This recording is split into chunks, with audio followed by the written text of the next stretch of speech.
नमस्कार, स्वागत है आपका हमारे खास कार्यक्रम किस्मत की लकीर में। मैं हूं प्रगति पंत अवस्थी और मेरे साथ स्टूडियो में मौजूद हैं प्रसिद्ध ज्योतिषाचार्य पंडित श्रवण झा। आशुतोष जी नमस्कार। हमारे इस प्रोग्राम में हमारी कोशिश होती है आपकी उलझनों को सुलझाने की। तो क्या आप ये जानना चाहते हैं कि भविष्य में क्या कुछ होने वाला है? आपकी कुंडली आपके बारे में क्या कुछ कह रही है? रोजमर्रा की जिंदगी में ग्रह नक्षत्रों की चाल कैसे आपके जीवन को प्रभावित कर रही है और आप आखिर कैसे अपनी जिंदगी को बेहतर बना सकते हैं? साथ ही साथ आपको इस कार्यक्रम में हम ये भी बताएंगे कि वास्तु के नियमों को अपनाकर आप अपने घर में खुशियां ला सकते हैं। तो अगर आपका कोई सवाल है आपके भविष्य से जुड़ा हुआ, आपके करियर से जुड़ा हुआ या कोई भी समस्या जिसका निदान आप चाहते हैं, तो आप हमें कॉल कर सकते हैं। आप हमें ईमेल भी कर सकते हैं। हमारा फोन नंबर और ईमेल आईडी आपकी टीवी स्क्रीन पर फ्लैश हो रहा है।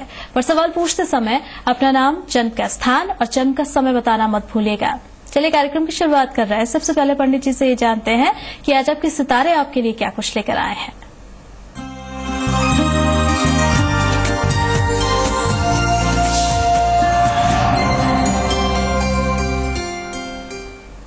चलिए, तो सबसे पहले पंडित जी से ये जानते हैं कि मेष राशि के जातकों के लिए दिन कैसा है आज?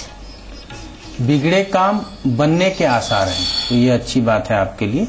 विदेश संबंधित कार्यों में आज प्रगति हो सकती है, लेकिन अपने सेहत का ख्याल रखें। भूमि संबंधित कार्य करना आज नुकसान दे सकता है, तो यहाँ पे आपको बचना होगा।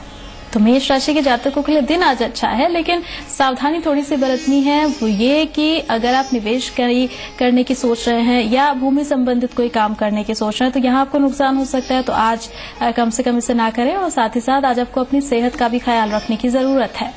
वृष राशि के जातकों के लिए कैसा है आज का दिन, बता रहे हैं पंडित जी। आज परिवार में खुशी का माहौल बना रहेगा। मांगलिक कार्यों का कार्यक्रम भी बन सकता है। साझेदारी के कामों में तनाव हो सकता है, तो यहाँ पे आपको सिर्फ ध्यान देना है।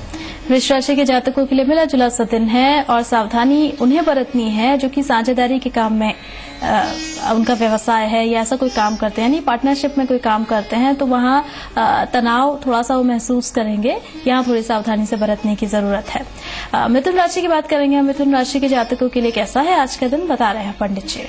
कहेंगे आज आय कम और खर्च की अधिकता होगी। कार्य व्यवसाय में संघर्ष भी करना पड़ सकता है। मन अशांत रहेगा। परिश्रम से ही सफलता मिलेगी, इस बात को विशेष रूप से समझें। चलिए, तो मिथुन राशि के बाद अब बारी है कर्क राशि की। कर्क राशि के जातकों के लिए कैसा है दिन आज, बता रहे हैं पंडित जी। कार्य क्षेत्र में उन्नति हो सकती है, लेकिन बच्चों के आज आपको सेहत का ख्याल रखना पड़ेगा। वैवाहिक जीवन में आपसी सहयोग मिलेगा। मन उत्साह से भरा रहेगा। तो कर्क राशि के जातकों के लिए दिन बहुत अच्छा है आज, लेकिन परिवार में जो छोटे बच्चे हैं उनकी सेहत का ख्याल आज के दिन रखने की जरूरत भी होगी। सिंह राशि की बात करेंगे अब। सिंह राशि के जातकों के लिए कैसा है आज का दिन, बता रहे हैं पंडित जी। व्यवसाय में आप प्रगति करेंगे। शत्रु परेशान कर सकते हैं, तो यहाँ ध्यान रखेंगे। पति पत्नी के बीच संबंध भी बिगड़ सकते हैं। जमीन जायदाद की खरीद बिक्री करना ठीक नहीं होगा। तो सिंह राशि के जातकों के लिए मिला जुला सा दिन है और थोड़ी सी सावधानी बरतने की जरूरत है कि खरीद बिक्री अगर जमीन जायदाद की आप करने वाले हैं आज, तो ना करें, नहीं तो आपको नुकसान हो सकता है। कन्या राशि की बात करेंगे अब। कन्या राशि के जातकों के लिए कैसा है दिन आज, बता रहे हैं पंडित जी। साधारण धन लाभ हो सकता है। आज भाग दौड़ बनी रह सकती है। संतान अपने पराक्रम से तरक्की करेंगे। पत्नी के सुझाव से लाभ हो सकता है, तो सुझाव लेना चाहिए। कन्या राशि के बाद बारी तुला राशि की। तुला राशि के जातकों के लिए दिन कैसा है, बता रहे हैं पंडित जी। आज आपके मन के अंदर संतोष बना रहेगा। काम के लिए परेशान नहीं होना चाहेंगे। अपना काम आज किसी और से करवाना चाहेंगे।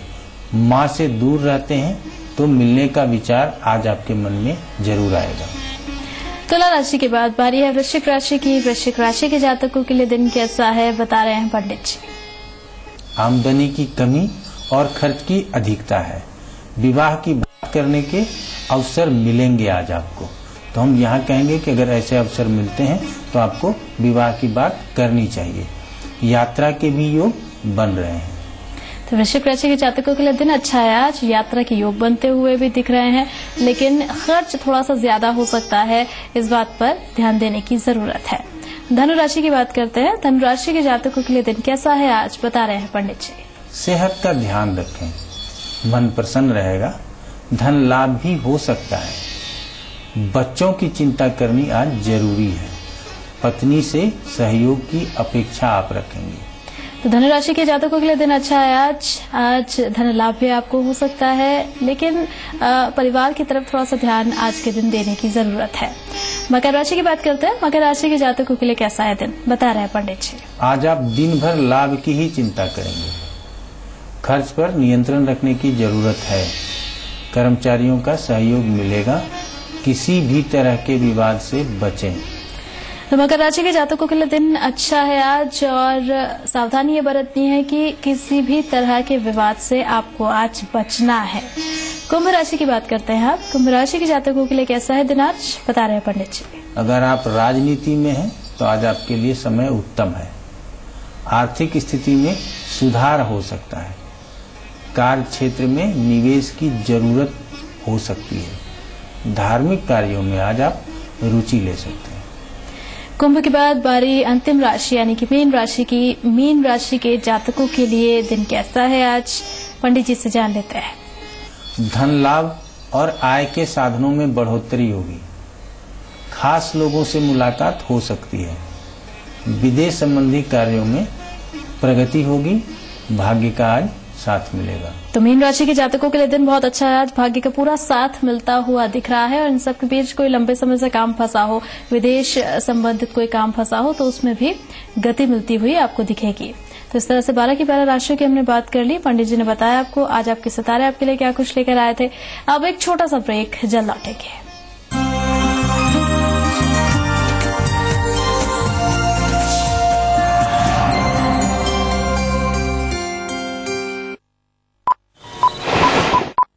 दिन भर की वो बड़ी खबरें जिन्होंने राजनीतिक गलियारों में बढ़ाई सरगर्मियां, अर्थव्यवस्था को दी रफ्तार, कारोबार को चमक, जो लाई खेल के मैदान में तूफान और फूंकी बॉलीवुड में नई जान। खबर दिन भर रोज रात 11 बजे जी मरुधरा पर। मेरी शान मेरा अभिमान। सब लोग मुझे लकड़ी, हड्डी, पेंसिल, स्केल और पता नहीं क्या क्या बुलाते रहते थे। Then my close friend suggested Irwin Nutrigain to me. कुछ ही हफ्तों में मैंने पाया perfect, healthy and fit body. Fit शरीर पाने के लिए न्यूट्रीगेन। आर्टेक ग्रुप का हर एक प्रोजेक्ट पैशन और अनटाइलिंग डेडिकेशन का एग्जाम्पल है। Now let's have a look on capital galleria in Alwar. यह अलवर का एक हाई स्ट्रीट अपने आप में पहला मार्केट होगा, जो कि 7000 स्क्वायर यार्ड में फैला हुआ है। रिटेल के साथ साथ ऑफिस स्पेस, स्टूडियो अपार्टमेंट और मल्टीप्लेक्स भी। Capital galleria in Alwar. यह अलवर का एक हाई स्ट्रीट अपने आप में पहला मार्केट होगा, जो कि 7000 स्क्वायर यार्ड में फैला हुआ है। रिटेल के साथ साथ ऑफिस स्पेस, स्टूडियो अपार्टमेंट और मल्टीप्लेक्स भी। पापा देखो चोट लग गई। चलो अब सब ठीक हो गया। ओके, अपने दोस्त को पानी पिलाओ। साफ पानी, सेफ पानी, ये शुद्ध है। और शुद्ध से बढ़कर एक्वागार्ड का सेहतमंद पानी। सिर्फ एक्वागार्ड की mineral guard technology natural minerals बचाए, जो अन्य प्योरीफायर्स नहीं करते। पानी को शुद्ध से बढ़कर सेहतमंद बनाए। तभी 1.5 लाख से भी ज्यादा डॉक्टर्स इस्तेमाल करते हैं सिर्फ एक्वागार्ड, पानी का डॉक्टर। कॉल करें आज ही 09339883333। तुलसी युक्त मुल्तानी कोका खांसी को कहे गुड बाय।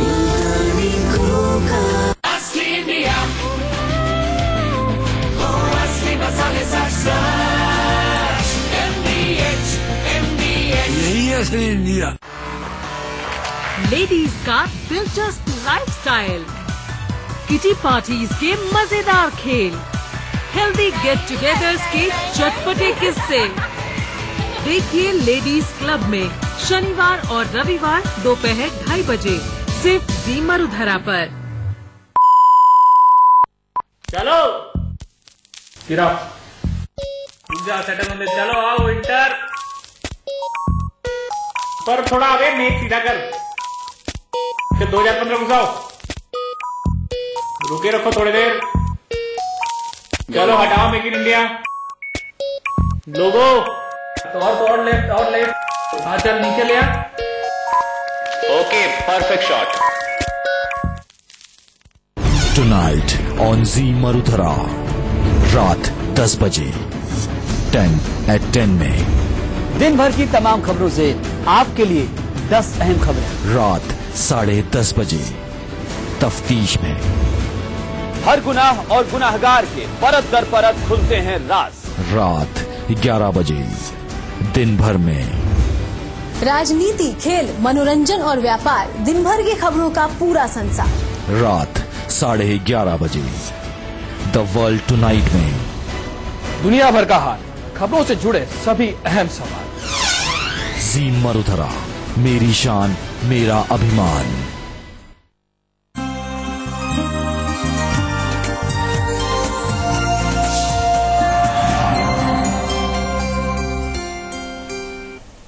ब्रेक के बाद स्वागत है आपका। ब्रेक से पहले पंडित जी ने आपको बताया आपका राशिफल और बारी है आपकी ही समस्याओं के समाधान की। बहुत सारे सवाल हमारे पास आपके आते हैं, लेकिन उनमें से कुछ ही सवालों को हम चुन पाते हैं, क्योंकि हम ये चाहते हैं कि आपके सवालों का पूरा और सही जवाब हम आप तक पहुंचा सके पंडित जी के माध्यम से।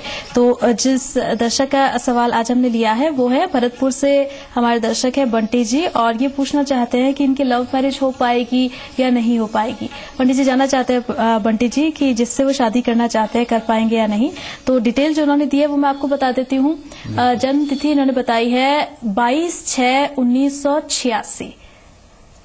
जन्म का समय है 12:45 और स्थान है भरतपुर।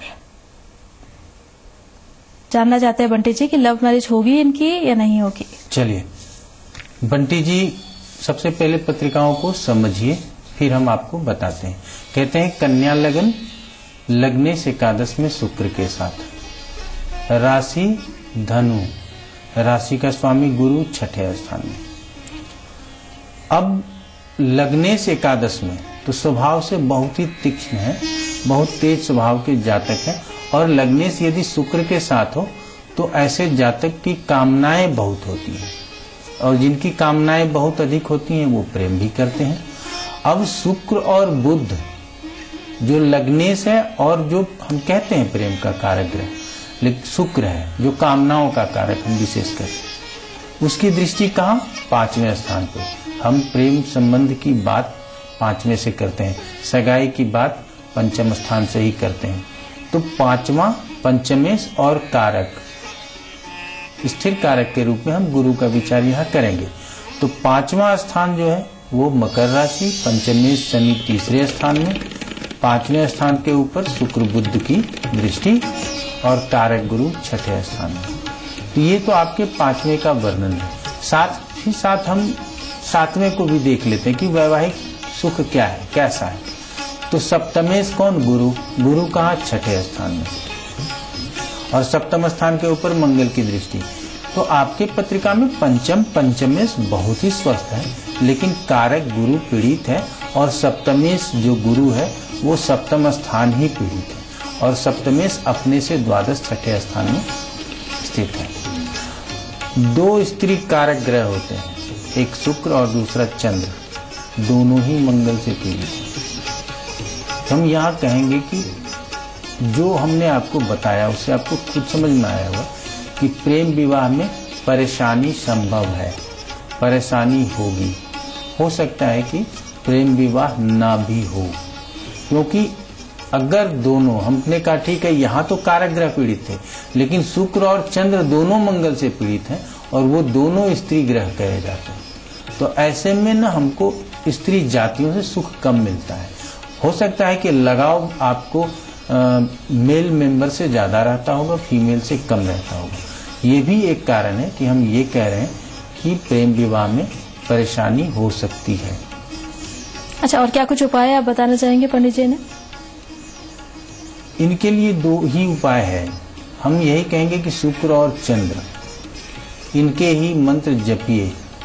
अगर ये दोनों प्रसन्न हो गए तभी आगे आपके लिए शुभ हो सकता है। तो ओम शुम शुक्राय नमः, ओम द्राम द्रीम द्रौम शह शुक्राय नमः। ये मंत्र शुक्र के हैं, इनको जपना चाहिए। 16,000 संख्या तो पूरा कर ही लीजिए। फिर आप प्रारंभ कीजिए ओम सोम सोमाय नमः, ओम श्राम श्रीम श्रौम सह चंद्रमसे नमः। इन 2 मंत्रों को जपना बहुत जरूरी है आपके लिए। अगर इन 2 मंत्रों को जप लेते हैं और फिर अपने जीवन में लगातार एक माला प्रारंभ रखते हैं तो आपको स्त्री सुख, वैवाहिक सुख मिलेगा। प्रेम संबंध में परेशानी है, हो सकता है कि वहां भी आपको इसका समाधान मिल जाए। चलिए आगे बढ़ते हैं पंडित जी। और एक और हमारे दर्शक है अजमेर से, मनोज जी हैं, उन्होंने भी सवाल आपसे किया है।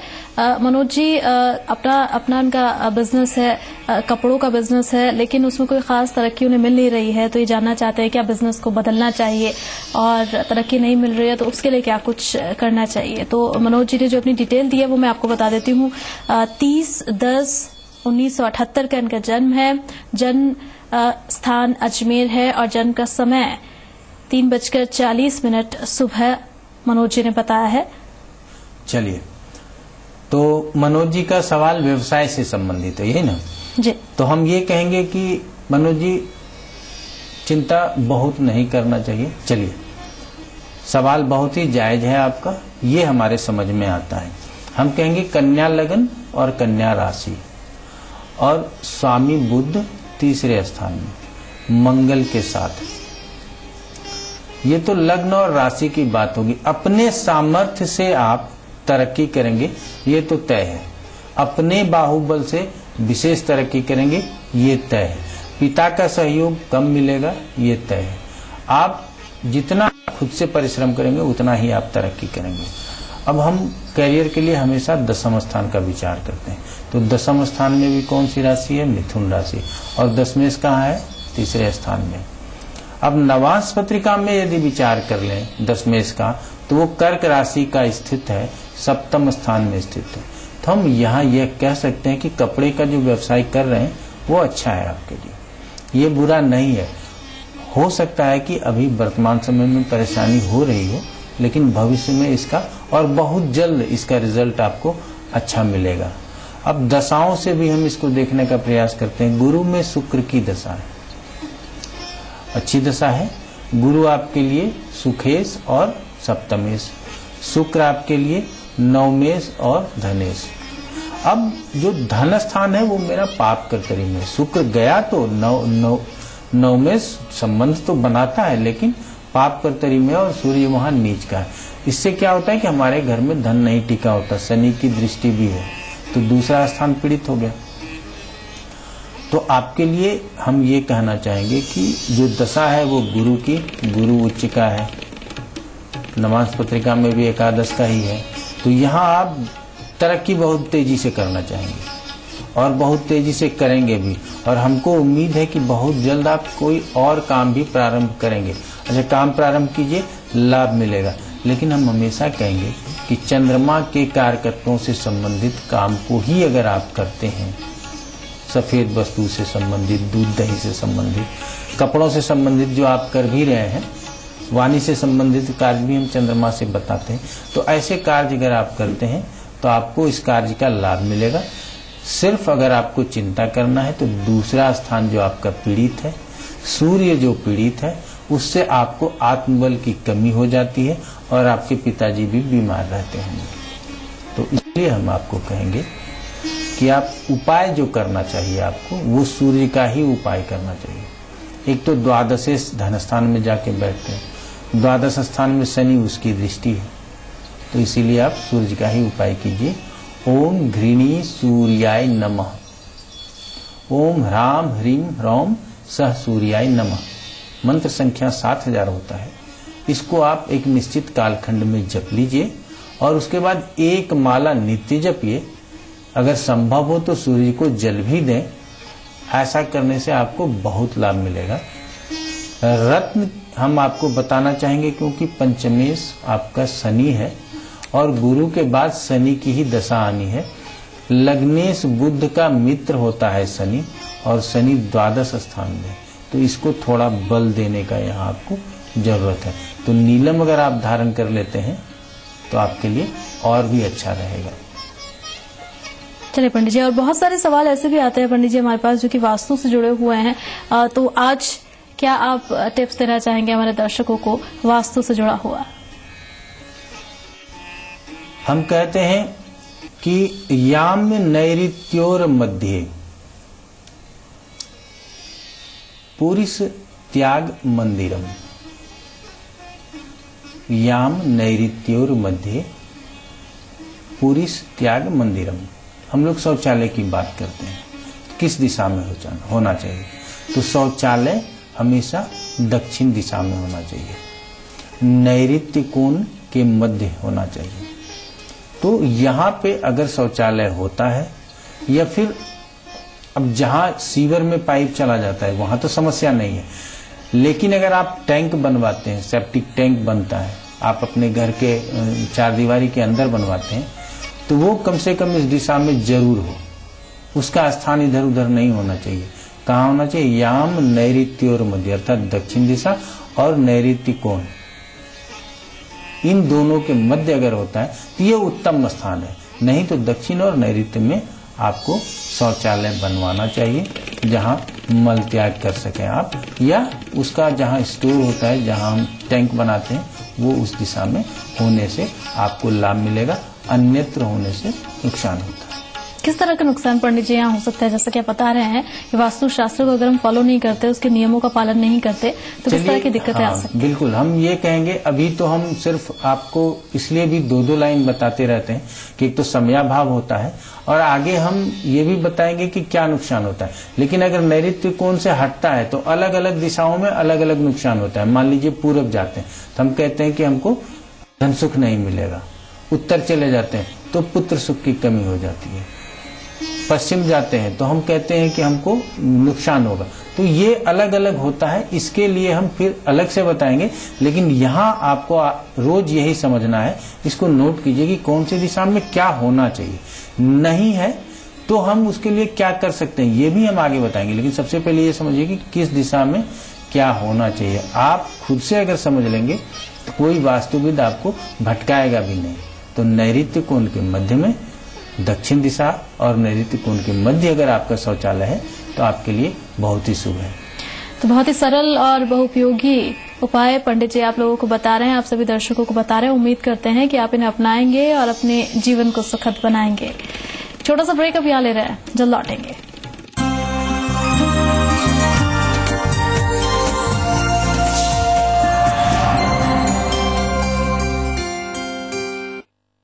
खबर का कोई वक्त नहीं होता, खबरें कभी पता कर नहीं आती। कई बार खबर तभी भाव आती है तो कभी खबर को ढूंढ कर निकालना पड़ता है। मरुधरा पर रोज रात 8 बजे सिर्फ जी मरुधरा पर। मुझे एयरलाइन में करियर बनाने की ख्वाहिश थी, पर मेरे दुबले शरीर के कारण रिजेक्शन होते रहा। न्यूट्रीगेन के इस्तेमाल से I am working with an international airline. Fit शरीर पाने के लिए आयुर्वेद न्यूट्रीगेन।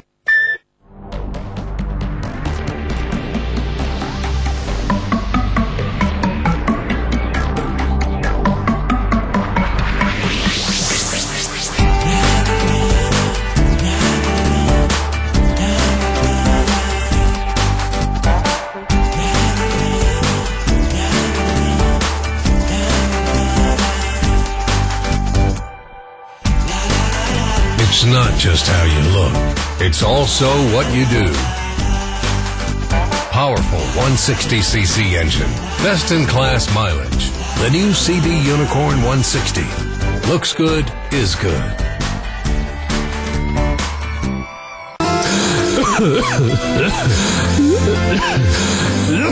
तुलसी युक्त मुल्तानी कोका खांसी को कहे गुड बाय।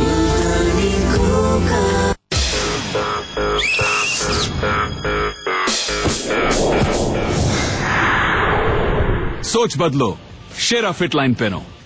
देश और प्रदेश की तमाम अहम खबरें, राजनीतिक गलियारों की, व्यापार जगत की, खेल के मैदान की खबरें, शहरों की, गांवों की, भीड़ भरे चौराहों की, रिपोर्टर्स की जुबानी, ग्राउंड जीरो से देखिए सिर्फ खबर 24 घंटे लगातार। जी मरुधरा, मेरी शान मेरा अभिमान। ठक ठक सांसें होंगी, फ्लडलाइट से रोशन रातें होंगी, बेसब्री बेइंतहा होगी, एक्सप्लोजन होगा बेशुमार। दिल थाम आ गया महासंग्राम, वर्ल्ड वॉर। हर सुबह शाम 8 बजे। प्रस्तुतकर्ता Gores Your Own World, powered by Sony Bravia, title sponsor Hyundai, Life is Brilliant, प्रायोजक GoDaddy, Castrol Active और cardekho.com, सुनो नहीं देखो।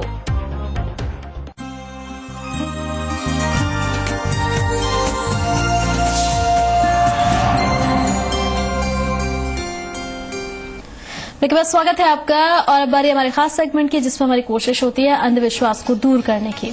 पंडित जी, बहुत सारे सवाल हमारे पास आते हैं विवाह से जुड़े हुए कि विवाह नहीं हो रहा है या देरी हो रही है या विवाह होते होते टूट जाता है। इसी से जुड़ा हुआ एक टोटका है जो मैं बताना चाहती हूँ और मैं चाहती हूँ आप अपने दर्शकों को बताइए कि इसका मतलब क्या होता है। इसमें कहा जाता है कि अगर आप जल्द विवाह करना चाहते हैं तो गुरुवार के दिन नहाते समय पानी में 1 चुटकी नमक और हल्दी डाल दीजिए और ऐसा करते रहिए काफी समय तक, लगभग 7 गुरुवार तक करना है ऐसा, तो उसके बाद सब कुछ ठीक हो जाएगा। नहीं, सबसे पहले तो कहते हैं कि अगर आप ऐसा कर रहे हैं तो इसको बंद कर लीजिए, इससे विवाह नहीं होगा। कहते हैं समय पात तरुवर फले केतक सींचो नीर। अगर समय आएगा तो अपने आप विवाह हो जाएगा, नहीं तो आप कुछ भी करते रहेंगे विवाह नहीं होगा।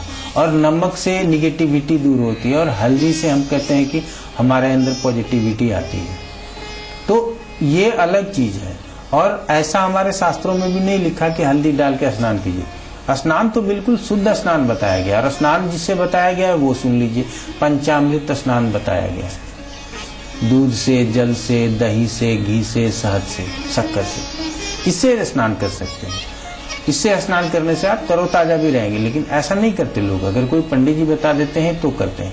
तो यहाँ पे ये नहीं मानना चाहिए, इसको मानेंगे तो आपका नुकसान होगा, आपको कोई फायदा नहीं, आपका मन व्यर्थ में टोने टोटके में लगा रहेगा। इससे बचने की जरूरत है।